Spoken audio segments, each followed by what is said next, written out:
what's going on, my friends? I hope you're well. I want to jump on and talk a little bit. I'm finishing my year out. I'm on about 3. I finished 1 brief already. I've got 2 more. Finish my year. Later in December, I'm going to do a few more tracks for another publisher. We're going to call it a year. Like I said, I got a lot on me right now I'm finishing up my house. It's taking a lot of time for me because I didn't hire a contractor. I'm actually self-contracting, and I'm doing a lot of stuff myself. So there's some verse here. I have my work cut out for me. But anyway, what I want to do is I'm going to get on verse of the year. Some things I want to do as we get the time, and I want to get a little bit deeper with some things. I want to talk about some things. I said, you get a lot of people talk about how to do things in the music business. I want to give you my take on it, what's worked for me, and my frustrations. And I've talked a little bit about what I struggle with. I don't want to go into it too much right now, but I've talked about. Excuse me, sinuses today. It's so weird. It comes and goes. But I talked about I want to get deeper. Next year into different genres and doing different things, because you're going to get into a point with production music where things might feel stale or monotonous or robotic, and you want to do more, and that's okay. Don't fight that. Don't go, you can't conquer everything, but you do want to try to venture off. You want to be when I say diversify your portfolio or your skills. And Dave Croft talked about this morning, and I love watching his videos, and I like watching Cameron from Venus Theory and many other, Marlon Gibbons, all these guys, just great people, love them to death. Amazing talents that inspire me, and I encourage you to go watch a lot of these YouTube videos. But I've talked about that. But Dave Croft talked about this morning about things are going to change, and you need to change with them, or you'll get left behind in this business. And it's true, He did a great with his Star Trek comparison, which I've never really gotten into Star Trek. Wasn't my thing. When I watched it, I couldn't understand it. And the funny thing about Star Trek is that I would be sitting in a room with Star Trek, as they call. I'm just being funny when I say this, but with Star Trek nerds, and they start laughing, and to me, when you're laughing, I'm looking for what's funny. Like, to me, when I'm laughing, I'm thinking Eddie Murphy, Chappelle, funny comedians, that are just, you're going to laugh. If that's not funny to you, to me, I look at somebody like, something wrong with him? But there's nothing wrong with them, that's just their humor. But he just said, to Dave's point, is that you want to, don't stress it, live the moment and grow with it. And that's part of me right now, is growing with it. I'm trying to get into something that I've been wanting to do for a long time. And I like most composers, I've been in that, almost like that imposter syndrome, to where I'm like, could I do it? I don't know if I want to stress. I don't know. But the one thing I learned working in the technology industry in my life, folks, is the one reason why you're scared of it or you hate it is because you're not good at it. I want you to remember what I just said. You hate it or you're scared of it because you're not good at it. And once you get good at it, on the other side, you start realizing, I could have done this all along. And a lot of that is with the genres of music I do now, even with production music and the publishers I work with. You cannot be afraid. You get good at your craft and understand and learn the business. Understand how to approach these guys. They're humans. I've talked about this before. Don't try to be something you're not. It's like anything else. When you're good at it, build your confidence. And I have to keep reminding myself that I need to give myself more credit than I do. Because I'm a part of that, gosh, can I do it? Can I not? And I have, to my point a second ago, is I've been wanting to do music for advertising for a long time. And I'm right now learning from someone, and I'm going through what time I can verse of the year. I'm going to kick it in high gear and really start learning how to do this. I'm learning the process, and I'll talk more about that later in time. But I really want to diversify and get into that as well, because there's a whole process there, and I've got to sit down and learn it. I almost have to, like all the research I did from building this house, learning how to do drywall. For 8 months, I sat there and watched drywall videos, and a lot of these channels are incredible. They'll make you a professional in your mind. But you'll find out how it is once you start putting your hands on it and start doing everything. I've done things. I'm handy. I'm not afraid of it. I know I can do it, and that's confidence. I have a lot of confidence in a lot of things. I'm an adventurous. I'm an opportunist. But sometimes I get bombarded with this, man, those guys are incredible. How are they doing it? How can I get to that point? And you may find that they were in my position at one time. They were in your position at one time. Of that bump in the road of, can I do it? The imposter syndromes, the I'm not good enough. I don't know if I can deal with the stress of that. And you may find out that it's not as much stress as you think. These people are human. Everybody you deal with in this industry, your film directors, your ad agencies, your music houses, and your music supervisors, and your publishing libraries, and anybody, whoever, editors, you'll also find out that you're never really going to deal with ad agencies unless you know somebody that commissions you from that ad agency and has the film people hire you. Those things happen, but not often. It's like music supervisors, you may lock into it, but it's not often that you're going to be able to link with a supervisor. It's just not going to happen.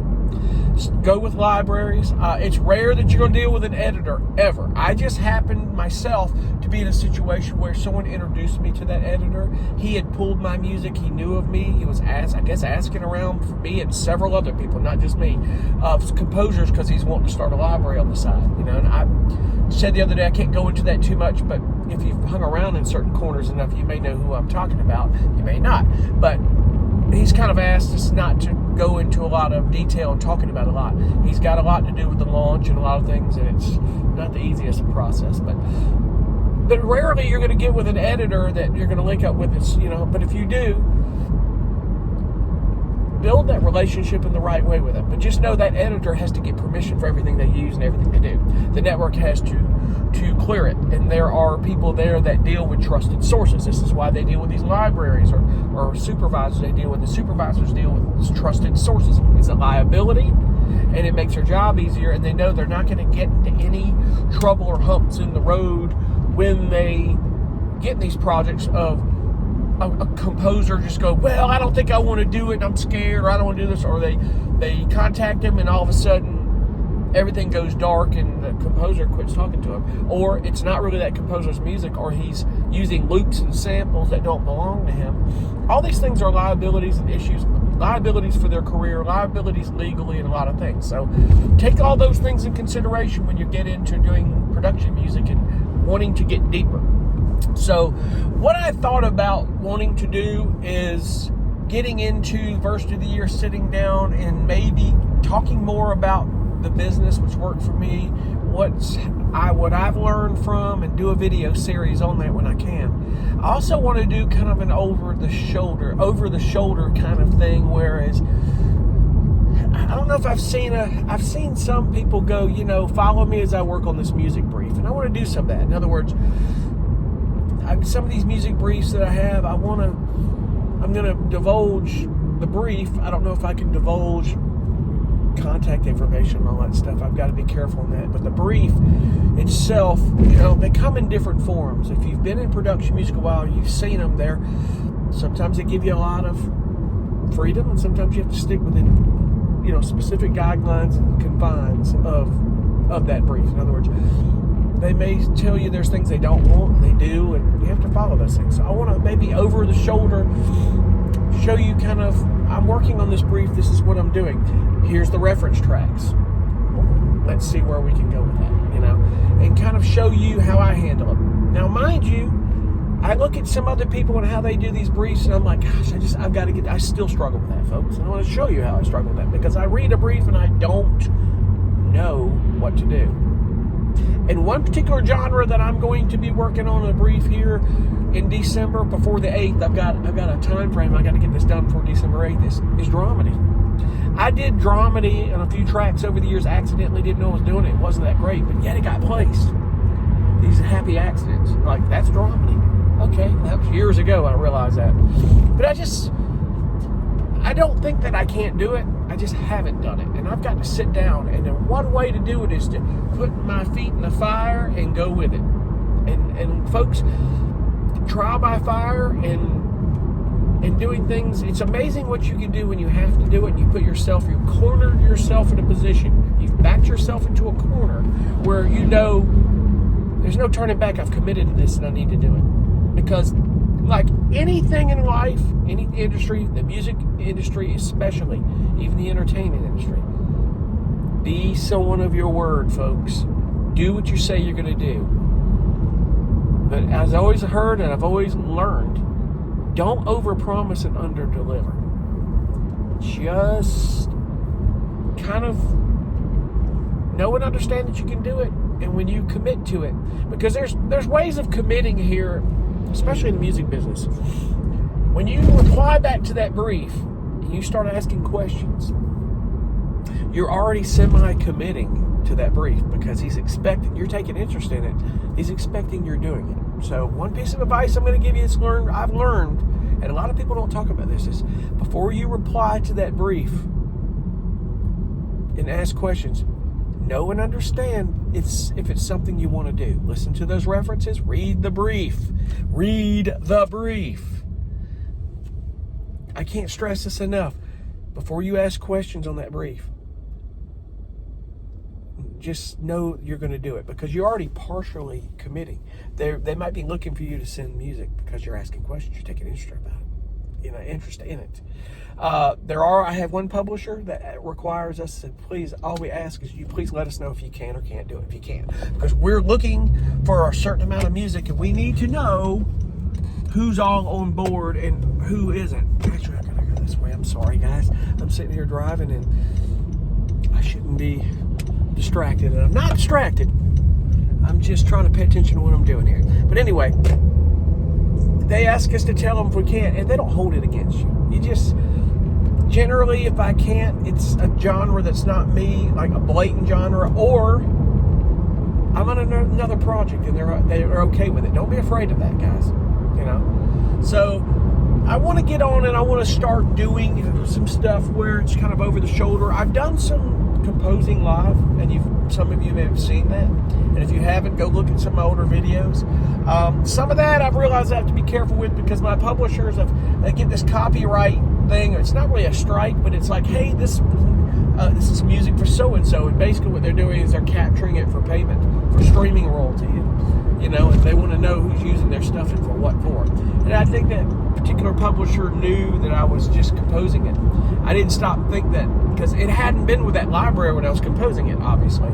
It was already intended to be for that library, but I didn't realize that those two would connect. And it does, folks. A lot of this content idea has gotten very sophisticated, extremely. It's going to get even more so in real time as time goes on. So anyway, I want to get on and share some things I've kind of wanted to do.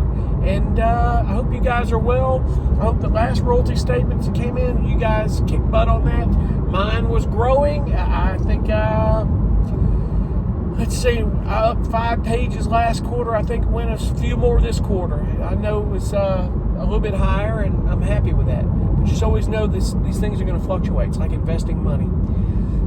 Don't get disappointed if it comes down a little bit. If it goes back up and it rockets up, just know if there's a major jump, it could come down. The good thing about my last royalty statement I saw is it wasn't one particular